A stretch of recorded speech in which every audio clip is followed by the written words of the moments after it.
Some weapons scream murder. A knife, a gun, a length of rope knotted with intent. But this one whispered. A first edition King James Bible, spine cracked, edges worn with the fingerprints of faith, soaked in blood. I am Detective Drayk, and the moment I stepped into that church, something felt off. Not wrong in the way of broken glass or a forced door, wrong in the silence. It wasn't peace, it was guilt, and it was waiting. The victim was found in the pulpit. Reverend Elijah North, well known, well liked, and by the looks of it, well trusted. He was kneeling when he died, face crushed inward, bone and scripture fused. That Bible didn't fall. It was swung hard. One strike, maybe two. It takes hate or conviction to kill like that. I watched the coroner lift the book into an evidence bag, blood soaking into Psalms. The irony wasn't lost on me. Neither was the angle of the blow. Too precise, too direct. This wasn't heat-of-the-moment rage. It was ritual, intentional. Someone made a statement. Question was, what were they preaching? The congregation had left by the time I questioned the deacon. His hands trembled, not from age but from memory. He said the reverend had been troubled lately, taking calls late at night, arguing behind closed doors. And then there was the locked drawer in his office, a drawer filled with letters, all unsigned, all typed, all quoting scripture in ways that twisted it into threat.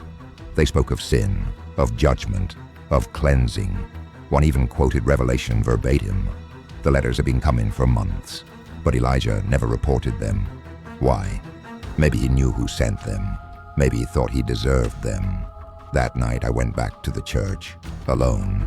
No lights, just the hush of old wood and secrets. I stood where the killer stood, Bible in hand, replaying the arc of the strike. That's when I saw it. A camera, hidden in the choir loft, covered in dust, but still warm to the touch. Someone had been watching, not God, something worse. The footage was grainy, time-stamped in the top corner, though I didn't need the clock to know what I was watching.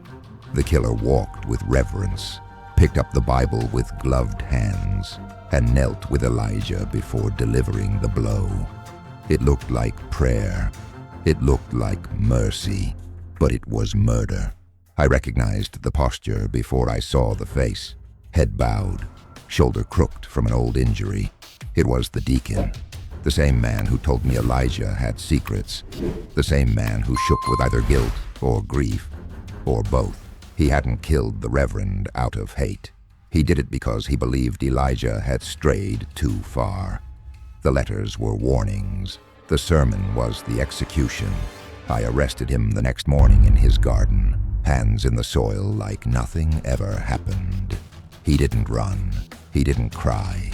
He simply asked, "Do you think God forgives a man who only meant to cleanse a soul?" I didn't answer. Some crimes are loud. Others are cloaked in silence, in scripture, in ritual. But no matter how righteous the motive, blood on a Bible is still blood. And faith, when weaponized, is just another form of madness.